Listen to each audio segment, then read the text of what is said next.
I was interested in working with George Martin again, so I just telephoned him and asked him if he wanted to do it. Not sure about it, but in fact coming together again was really a great joy. For decades, their partnership was legendary.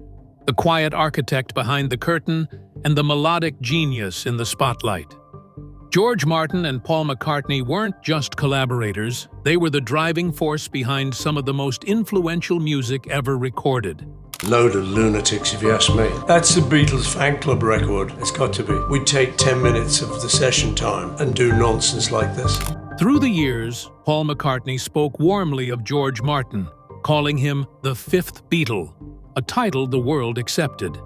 But George? He kept something to himself. Through the whirlwind of Beatlemania, the breakups, the solo eras, he remained composed, reserved, quiet. Until now, in a revelation that's shaking the very foundation of Beatles history, George Martin's private reflections on McCartney have surfaced, and they are nothing like what fans expected. What did the legendary producer really think of Paul's talent, his ego, his role in the Beatles' rise and fall? What truths had George Martin chosen to withhold, and why now? Let's find out. A first meeting full of tension. George Martin was never just the producer. He was the quiet force that transformed a scrappy band from Liverpool into the Beatles. Something bigger than pop, louder than fame, and far more complex than the polished records suggest. Where most producers stayed in the background, Martin took a seat right next to the band's wildest ideas and gave them shape. He cracked open a new creative world where they could explore, experiment, and sometimes crash spectacularly. And standing at the center of this creative storm was Paul McCartney. Paul wasn't the easiest to work with. He was bold, exacting, and constantly throwing out new ideas. Martin, who came from a world of classical structure and clean studio control, had never encountered someone like McCartney, someone who demanded to be heard, even without fully knowing the rules. And yet, the two found themselves drawn together, not because they worked the same way, but because they challenged each other at every step. Their partnership didn't begin with instant magic. On June 6, 1962, inside EMI Studios on Abbey Road, the Beatles auditioned for the first time under Martin's watch. He wasn't particularly impressed. The band was raw, the sound unpolished. But one thing stood out. Paul McCartney was already trying to produce. He asked about mic placements, questioned harmonies, and talked about string arrangements like someone who had already lived a dozen studio sessions. To Martin, who was used to artists following instructions, this was something new. And it was both fascinating and mildly irritating. John Lennon stayed quiet, sizing everyone up with a wall of sarcasm. George Harrison barely said a word. But Paul, he talked. He had opinions, and he wasn't afraid to push them. Right from the start, the two butted heads. Martin didn't think Love Me Do was strong enough. It felt too basic, too plain.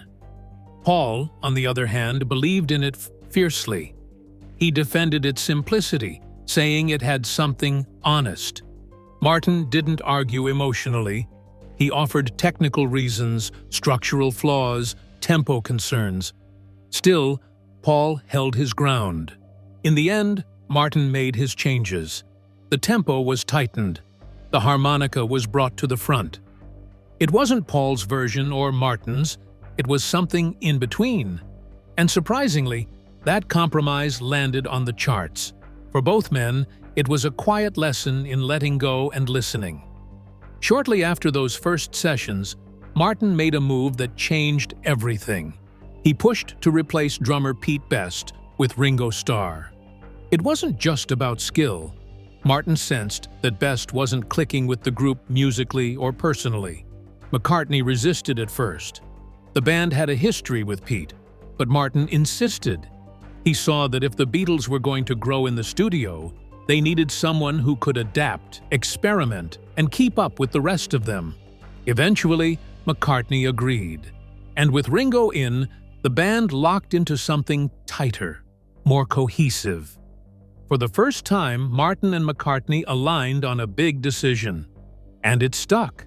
Martin was a man of details, and he wrote everything down. After each session, he jotted down thoughts, sometimes technical, sometimes personal. McCartney kept showing up in those notes.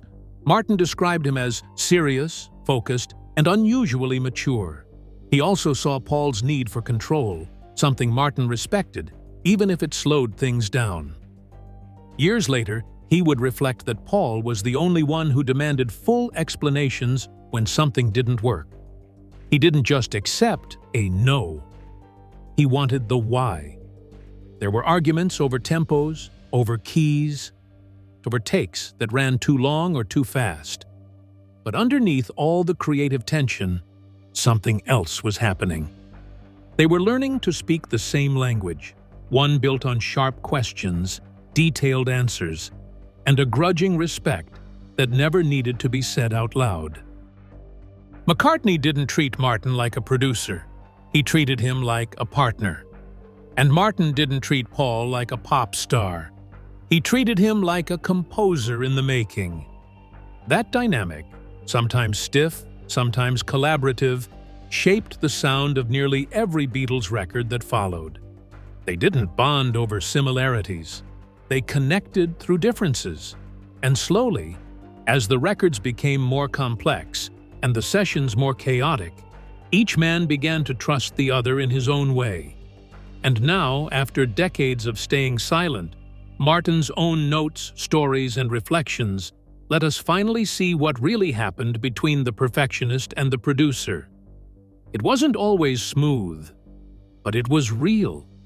A power struggle or a perfect match. It wasn't just teamwork. The relationship between Paul McCartney and George Martin was a quiet power struggle wrapped inside a musical revolution. They didn't function on titles or tradition. This was a partnership that grew from mutual pushback, not praise. A producer and a Beatle constantly testing each other's limits. And it was this unusual dynamic that gave birth to the most groundbreaking era of the Beatles' music. From 1965 to 1950, everything changed. The Beatles weren't just a band anymore. They were a full-blown studio force. With Rubber Soul, Revolver, and then Sgt. Pepper's Lonely Hearts Club Band, they left behind the stage lights and dove headfirst into a world of layered sounds, unexpected instruments, and fearless experimentation. At the center of that shift stood McCartney, increasingly the band's creative engine, and Martin, the translator who made chaos sound like genius. This wasn't the old-school setup where the artist wrote the song and the producer simply polished it. McCartney wasn't walking in with half-formed melodies anymore. He brought full sonic blueprints, ideas for harmonies, orchestration, even exact moods. He had already imagined how a song should feel in headphones, how the instruments should weave in and out, how the listener should react. Instead of pulling him back, Martin leaned in. He didn't treat Paul's ideas as distractions. He treated them as puzzles. His role wasn't to approve or deny, it was to interpret, restructure, and sometimes reinvent what McCartney brought to the table. The collaboration stopped being about who was in charge and started becoming about who could make the other's vision more complete. When Paul McCartney came up with ideas, Martin didn't simply execute them. He examined each suggestion and carefully decided what would stay and what needed trimming. Take For No One, a song where McCartney played nearly every instrument. Despite the simplicity, Martin insisted on one addition: a French horn. McCartney wasn't initially sold on the idea, but Martin quickly sketched out the arrangement and invited Alan Seville from the London Symphony Orchestra to record the part in just 4 takes. Martin knew that boundaries were key. Too much, and the song would lose its raw emotion. The French horn brought the perfect balance, keeping the track subtle without feeling empty. Then there was A Day in the Life, a song that seemed like two worlds colliding, one part written by John Lennon, the other by Paul McCartney. The structure was anything but traditional. The song had no real framework, just two halves that didn't seem to fit together. But Martin didn't ask them to change it. Instead, he suggested something even more audacious. Link the two parts with a massive 40-piece orchestra. This orchestra wasn't your average session band. The musicians showed up in suits, but were encouraged to get creative, wearing masks, hats, or face paint as they wished. Martin personally managed the volume and the tape processing, ensuring that the final chord stretched for almost a minute without distorting. It was a drama, orchestrated to perfection. This wasn't a simple studio session. This was the essence of what made their collaboration unique. Martin kept the process grounded in technical discipline, while McCartney pushed the boundaries of imagination. As much as their creative minds clashed, there was no personal animosity. Take the time McCartney suggested using reverse tape for Rain. Martin didn't shoot him down. He just asked for a test comparison first. Once McCartney heard the difference, they both agreed to use the reverse sound at the track's end. It wasn't about who was right or wrong. It was about finding a solution together. But it wasn't always smooth sailing. Sometimes McCartney would come in with an idea so complex it felt impossible to pull off in the time they had. On other occasions, he'd scribble out chords on a napkin and expect a full orchestration by the end of the day. Martin didn't refuse, but he set clear expectations. If the time wasn't there, the arrangement would have to be simplified.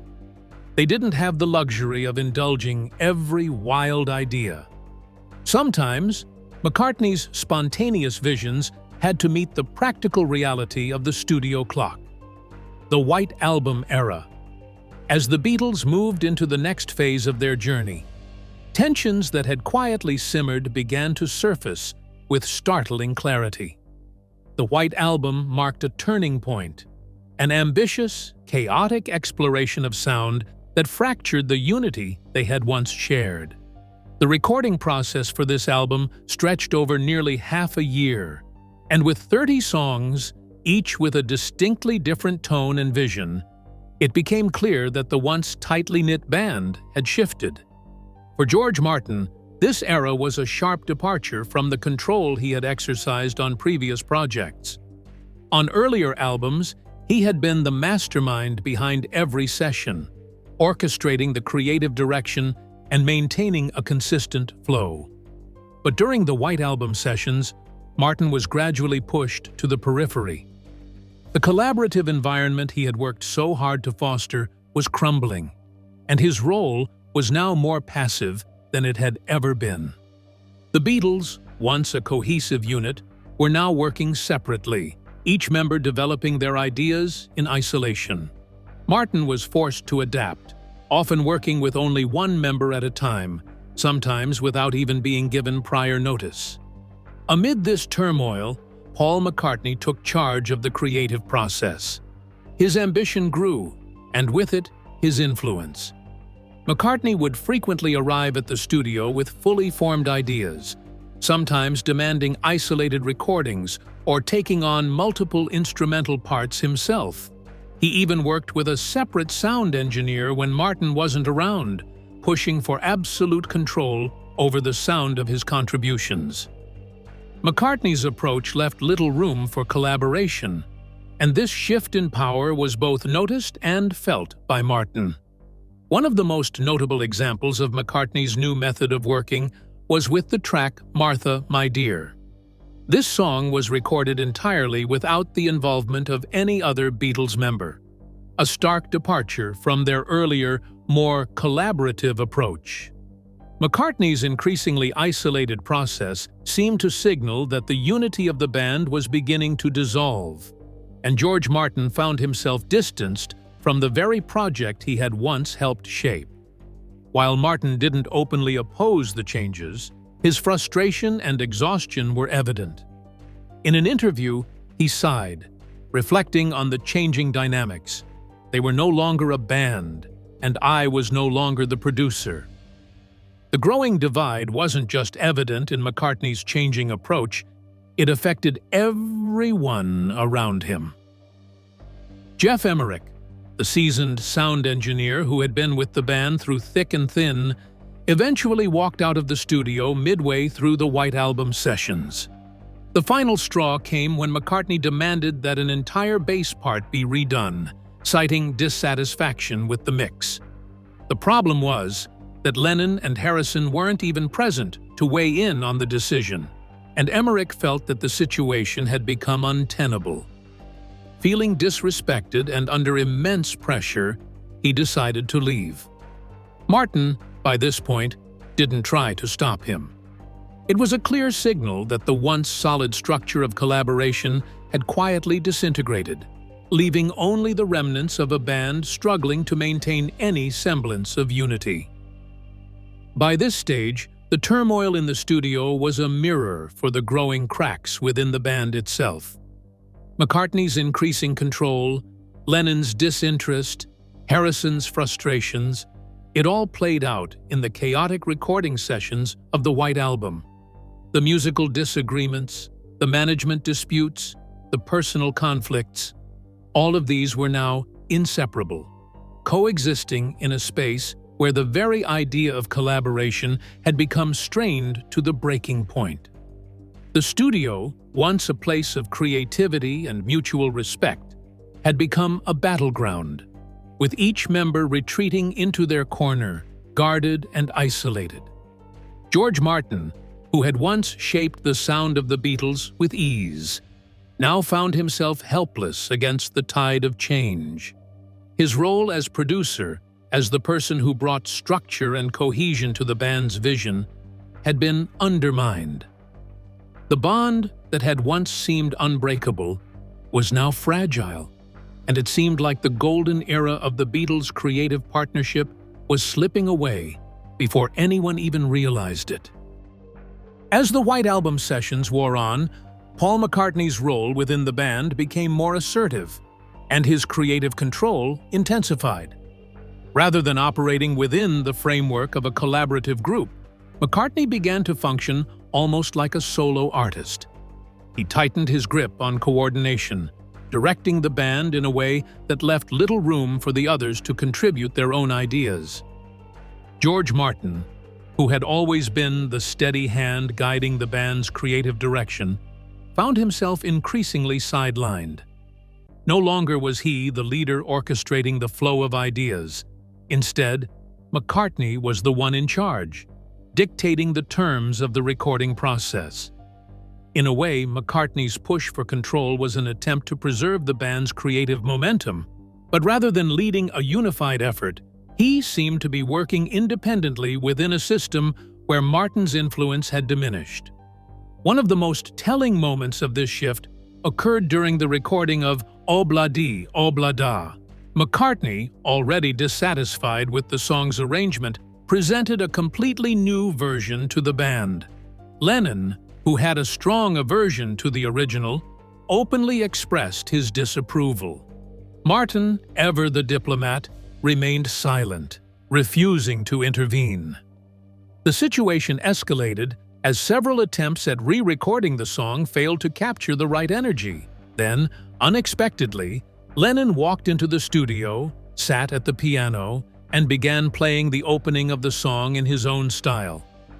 McCartney, immediately struck by the freshness of the performance, agreed with the change, and Martin completed the recording in a single session. In the middle of one of their most tense and fractured stretches, something unexpected happened, a moment of pure, unplanned collaboration that broke through the silence. Let It Be Project. After the chaotic sessions for the White Album, George Martin's role within the Beatles' creative process all but evaporated. The Let It Be project was largely removed from his hands as the band chose to work with an independent team. The entire process, including both the filming and recording of the album, was handed over to a separate group of producers and engineers. As tensions continued to rise, the band brought in Phil Spector, the legendary producer known for his wall of sound technique, to salvage the project after the initial mix fell apart. McCartney, though initially agreeing to Spector's involvement in order to complete the album, was deeply unsatisfied with the final product. He felt that the string arrangements in The Long and Winding Road were excessive and completely betrayed the spirit of the song. Furious at the changes, McCartney called Martin to voice his frustration. Martin, who had long been removed from the project, responded calmly, pointing out that McCartney had, in fact, handed the song over to someone else. "You gave it to someone else, Paul," Martin said, the words reflecting both a truth McCartney had to face and a subtle reminder of how far their collaborative relationship had come, and then fallen apart. It was one of the rare instances where Martin publicly weighed in on a project he hadn't directly overseen, and even then, his response was more factual than judgmental. He didn't criticize anyone or try to reclaim his former role as the guiding force behind the band. Instead, Martin accepted the shift in the dynamic, knowing that his involvement had ended, along with the era of Beatles collaboration that had once flourished. As the years passed, George Martin began to decline further involvement with the Beatles, not out of bitterness, but because he had come to understand the boundaries that had been drawn between his work and theirs. The relationship between him and the band had changed irreparably, and it was clear that McCartney's increasing control over the group's creative output signaled the end of the collaborative partnership they had once shared. Martin's decision to turn down projects related to the Beatles reflected this understanding. He knew that his time with the band had come to a natural, if somewhat painful, conclusion. When the Beatles officially disbanded in 1970, the music world was left in shock, and the band's internal dynamics shattered. The breakup not only marked the end of the Beatles as a collective, but also closed chapters in the personal and professional lives of its members. Yet, amidst the fallout and the end of so many relationships, one collaboration endured, albeit transformed. Between George Martin and Paul McCartney, the bond didn't break, it evolved. The two of them, no longer bound by the complexities of band politics or internal strife, found a new form of creative partnership. This shift allowed McCartney and Martin to work together on new projects, free from the pressures of the Beatles' era. The power dynamics were different now, with no more hierarchy or tension to navigate. Instead, they became two independent artists with mutual respect for each other's strengths. Their partnership flourished in this new freedom as they navigated the post-Beatles world. A fresh start. In 1973, a significant milestone marked the rebirth of their collaboration. McCartney was invited to compose the theme song for Live and Let Die, one of the most iconic James Bond films. It was an exciting moment in McCartney's career, but also a turning point for his partnership with Martin. McCartney brought a finished melody and chorus to the table, while Martin, ever the master of orchestration, took over the arrangement. He organized a large ensemble and seamlessly bridged contrasting sections of music, elevating McCartney's composition to something greater. Their work on Live and Let Die wasn't just successful. It became a defining moment in 1970s film music. The title track stood out from other Bond themes and showcased a new kind of collaboration, unshackled from the expectations of the past. They were no longer members of a group, but two individuals blending their unique talents to create something new and unforgettable. McCartney and Martin had found their rhythm again, and it was clear that their creative relationship was far from over. As the 1980s unfolded, McCartney found himself searching for a new direction after the end of Wings. This was a period of reinvention, and once again, George Martin was there to guide him. By now, Martin had matured into an elder statesman of the music industry, but his meticulous attention to detail remained unchanged. When McCartney approached Martin to work on Tug of War in 1982, it was the beginning of a new chapter in their collaboration. Working in an environment free from the tension that had clouded their Beatles-era sessions, McCartney and Martin effortlessly rekindled the ideal model of partnership they had once shared. The process felt fluid and natural, as if they had never stopped working together. Martin wasn't just overseeing the technical aspects of the recording. He was actively involved in shaping the album. He helped select tracks, contributed to the album's overall concept, and even suggested guest artists. One of his boldest contributions was recommending that Stevie Wonder join McCartney on the track "What's That You're Doing?" It was a surprising choice that showcased Martin's willingness to take risks and broaden the scope of the collaboration. Tug of War became one of McCartney's most lauded works since the Beatles, and Martin was a key part of that success. It was a testament to their enduring creative chemistry and the trust McCartney had placed in Martin's vision. Despite the undeniable success of their work together in the 1980s, the personal dynamic between McCartney and Martin was never one of close friendship. They didn't frequently appear together in public or share much about their private lives. However, those who were close to them noted that the bond between them remained strong in quieter, more personal ways. McCartney and Martin didn't need to be inseparable to continue their collaboration. It was enough that they respected each other's work and stayed in touch through occasional handwritten letters or phone calls. Giles Martin, George's son, once shared an anecdote that spoke volumes about the lasting nature of their relationship. He revealed that his father kept a shelf filled with McCartney's demo tapes, not as a storage solution, but as a reminder of the continued connection they shared. George Martin, despite no longer working regularly with McCartney, found comfort in the knowledge that McCartney was still writing and creating. It was a quiet, yet profound symbol of their enduring relationship, a testament to the timeless connection between two creative souls who had once been at the heart of the greatest musical partnership of all time. A quiet goodbye.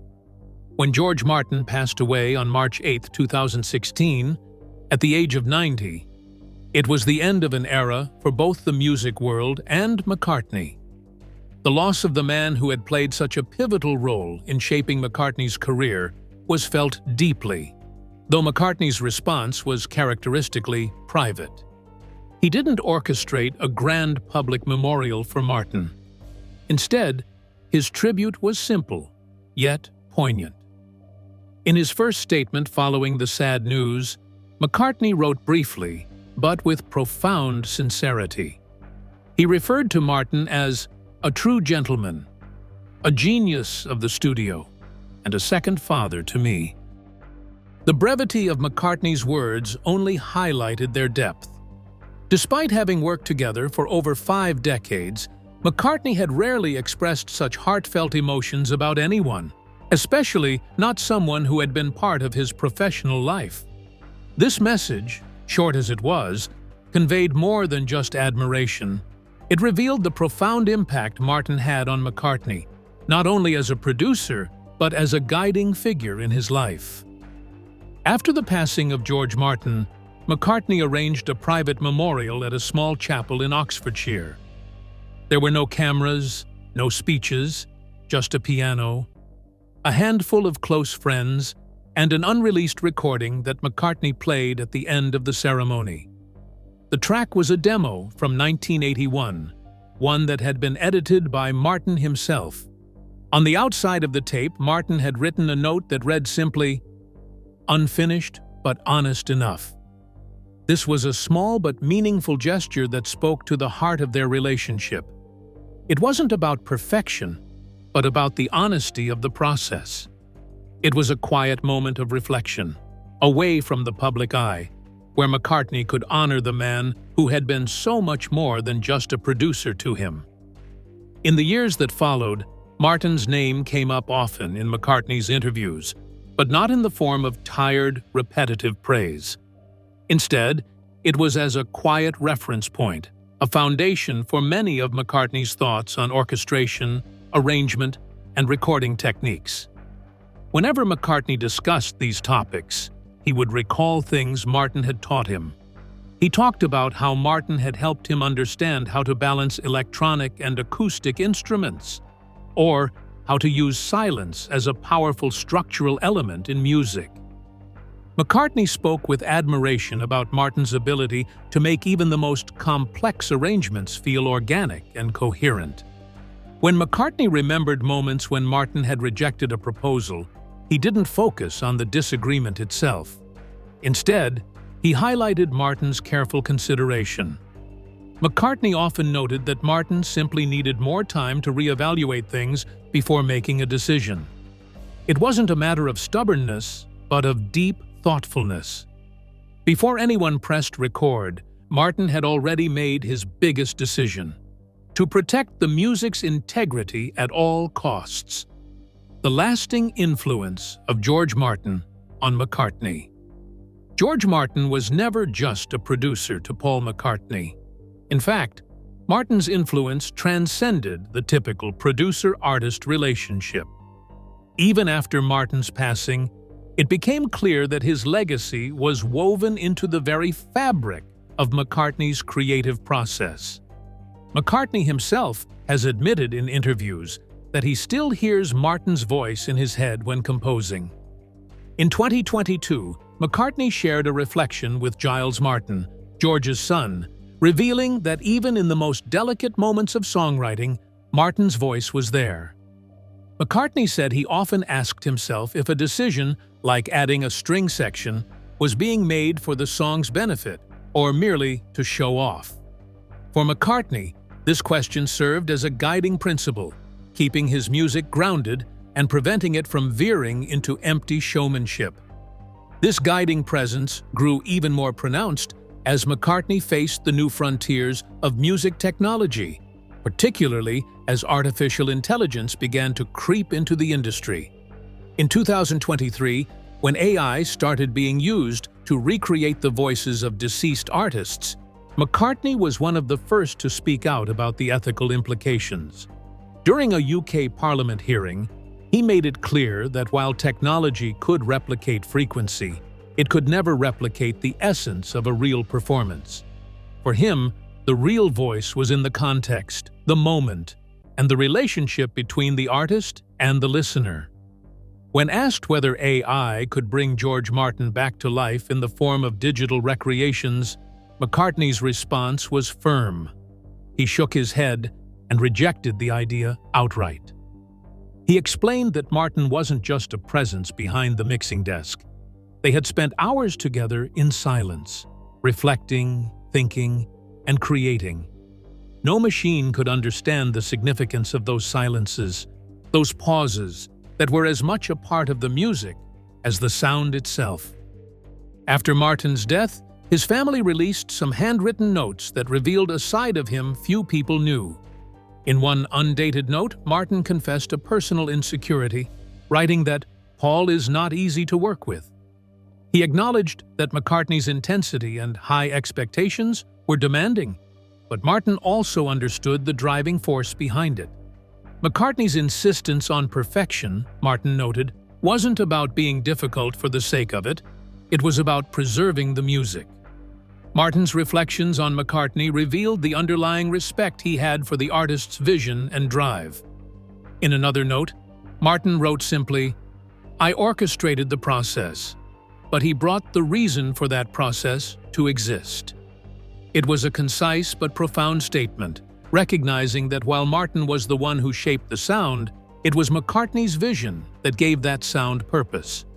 Though there was no formal farewell or emotional letter between McCartney and Martin, the notes Martin left behind and McCartney's own reflections over the years painted a picture of a deep, enduring connection.